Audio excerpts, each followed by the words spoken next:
Hello माँ सरस्वती और सभी बहन भाइयों को नमन।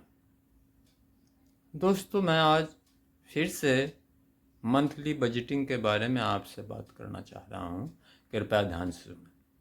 देखिए, मंथली बजटिंग में क्या है, क्यों करनी है, किस लिए करनी है, ये आप ध्यान से सुनें।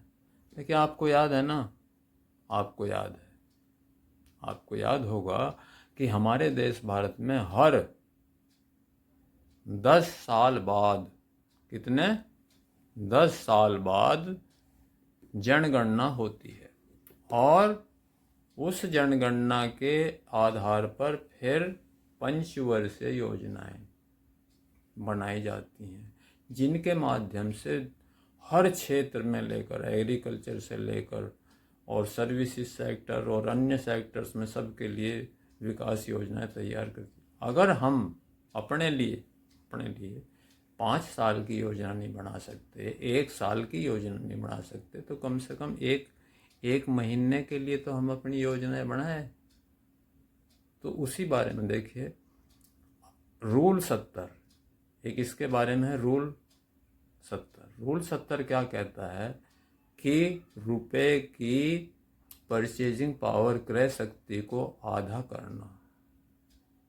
अगर आज की डेट में हम ये देख भी रहे हैं कि 7% में मुद्रास्फीति की दर है, तो ये अब से 10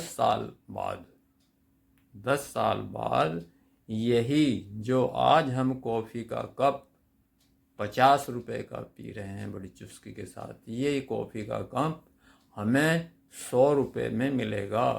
कितने में मिलेगा? 100 रुपये में। फिर दूसरा रूल है रूल 72, धन को दुगुना करना। हर